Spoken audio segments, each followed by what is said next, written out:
নমস্কার, শুভ সকাল বন্ধুরা। কেমন আছেন আপনারা সবাই? আমি সুপর্ণা, আমার এই ঘরে বাড়ি চ্যানেলে আরও একটা নতুন ব্লগে আপনাদের সবাইকে স্বাগত জানাই। তো আজকে রবিবার, সকাল সকাল চা দিয়ে দিনটাকে শুরু করছি। আর টায়ে আছে নিমকি আর বিস্কুট। আমাদের দুজনের চাটাই বানিয়ে নিয়েছি। আজকে তো যেহেতু রবিবার, কিন্তু মেয়ের আজকে টিউশন নেই। আর আজকে তো আমাদের বেরোনোর আছে। আমরা তো 11টা সাড়ে 11টা নাগাদ বেরোবো। তার আগে খেয়ে দিয়ে তারপরেই বেরোবো। তো রান্নাটা শুরু করতে হবে। ভাবলাম চাটা খেয়ে নিই, তারপরে রান্নাবান্না শুরু করব। একটু তাড়াহুড়োর মধ্যে আছি। যাই হোক, কোথায় যাচ্ছি সেটা তো আজকের ব্লগেই বলবো। তো চলুন আমার ব্লগটা দেখতে থাকুন, আশা করি ভালো লাগবে।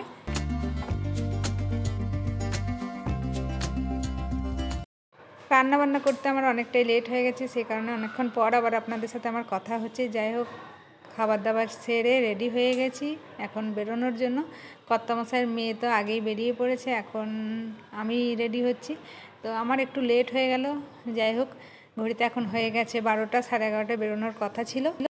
হাওড়ায় আমরা পৌঁছে গেছি। দিদি আর জামাইবাবু অনেকক্ষণ থেকে আমাদের জন্য ওয়েট করছে। তো ঘড়িতে এখন হয়ে গেছে 1:45।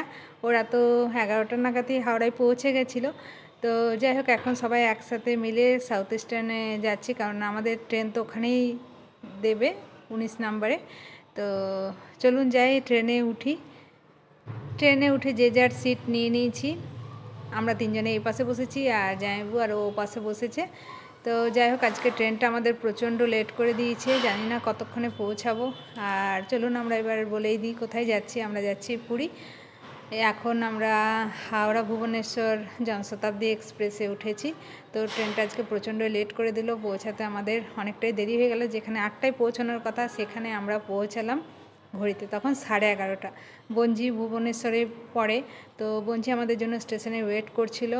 তো ওকে দেখতে পেয়ে গেছি। এখন সবাই মিলে যাচ্ছি স্টেশন থেকে বাইরে। ওখান থেকে আমরা গাড়ি ভাড়া করে যাব পুরী। আজকে রাত্রেই বেরিয়ে যাব। তো ফাঁকা রাস্তা, কারণ ঘড়িতে এখন হয়ে গেছে 12:30। পৌঁছাতে পৌঁছাতে আমাদের অনেকটাই লেট হয়ে যাবে। আর এখন পুরী যাওয়ার কোনো লিঙ্ক ট্রেন ছিল না বলে আমাদেরকে গাড়ি করেই যেতে হচ্ছে। আর আমরা একটু তাড়াহুড়ো করে এসেছি, কারণ বঞ্জিত তো ছুটি পড়ে গেছে। আর তার মধ্যে ওর জন্মদিন এই মাসেই ছিল, ওকে পায়েস দেওয়া হচ্ছিল না। তো যেহেতু অঘ্রাণ মাস কালকেই শেষ হয়ে যাবে, সেই কারণে আমরা তাড়াহুড়ো করে এসেছি ওকে পুরীতে পায়েস দেবো বলে। তো সেই ব্লগ তো কালকে আসবে। তো চলুন, আমরা কিন্তু গল্প করতে করতে সামনাসামনি চলে এসেছি। এবার হোটেলে পৌঁছাবো। পুরী তো আমরা ঢুকেই গেছি। এই যে স্বর্গদ্বারের পাশ দিয়ে এখন যাচ্ছি। তো বেশ আনন্দ লাগে পুরী আসলে, মনটা যে এত টানে কী আর বলবো। আর যাবার সময় মনটা খুবই খারাপ লাগে। তো যাই হোক, আমাদের তো বেশি দিনের জন্য আসিনি, আমরা 3 দিনের জন্য এসেছি। তো চলে এসেছি রুমে, অনেকটাই রাত হয়ে গেছে। এখন খাবার দাবার সারবো। বঞ্জি খাবার কিনেই রেখেছিল, ওদের দুইজনের জন্য নিয়েছে চাউমিন, আর আমাদের জন্য রুটি আর তড়কা। তো সেই খাবারগুলো খেয়ে নিয়ে সাথে আজকের মতো ব্লগটা এখানে এন্ড করছি। যদি আজকের এই ভিডিওটা আপনাদের কোথাও ভালো লেগে থাকে, ছেড়ে যাওয়ার আগে লাইক, শেয়ার, কমেন্ট করতে একদমই ভুলবেন না।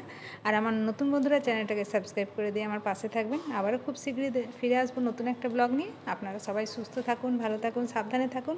দেখা হবে খুব শীঘ্রই পরের একটা ব্লগে। Bye, good night.